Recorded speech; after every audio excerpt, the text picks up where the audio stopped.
Elle a disparu 17 étages. Personne ne l'a vue partir. S'il vous plaît, venez.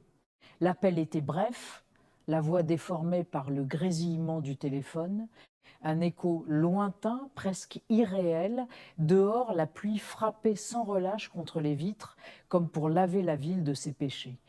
En arrivant, l'immeuble semblait malade. Les néons clignotaient, jetant une lumière blafarde sur les murs décrépits. Mes pas résonnaient dans la cage d'escalier, lourd, fatigué, et puis je l'ai vu, accroché à la rampe, une montre à gousset, les aiguilles étaient figées sur 3 heures 10 à 7. Une coïncidence, je n'y crois jamais. Le 17e étage, la porte marquée d'un chiffre à moitié effacé, grinça en s'ouvrant. L'air était lourd, immobile, à l'intérieur, tout semblait figé. Une tasse de café, un journal ouvert à la date du jour, mais une fine couche de poussière recouvrait chaque surface. Le temps s'était arrêté ici aussi. Sur la table, une lettre déchirée. Quelques mots seulement étaient lisibles. Je sais ce que tu as fait. Mon ombre s'étirait sur le mur, déformée, presque vivante.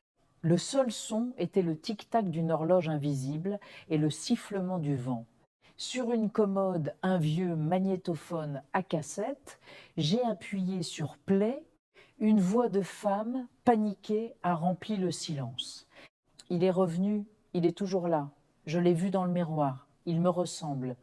Instinctivement, mon regard s'est tourné vers un miroir brisé. Mon reflet était là, mais l'ombre derrière moi, elle ne bougeait pas comme moi. Quelque chose n'allait pas. Une vieille armoire au fond de la pièce. En l'ouvrant, des dizaines de photos sont tombées à mes pieds. Des photos de moi, plus jeune, aux côtés de la femme disparue. Elle souriait. Des flashs ont traversé mon esprit, des images en négatif, une dispute violente, des cris, une poussée. Une chute dans cet escalier, la date au dos d'une photo m'a glacé le sang. Il y a 20 ans, je me suis retournée brusquement. L'ombre sur le mur s'était détachée. Elle n'était plus collée au mur, elle était dans la pièce. Elle avançait vers moi, grandissant, dévorant la faible lumière. Sa respiration était rauque, un son que je connaissais trop bien. Elle a tendu la main, une main faite de ténèbres, et a touché mon épaule. Je me suis retournée. Il n'y avait personne. Un frisson m'a parcouru. J'ai regardé ma propre main. Je pouvais voir à travers. Dans le miroir, il n'y avait plus de reflet. Rien. Juste la pièce vide et poussiéreuse derrière moi. Au même instant, un bruit métallique a retenti. La montre a goussé, tombé au sol. Ses aiguilles s'étaient remises en marche. Certains fantômes ne savent pas qu'ils en sont.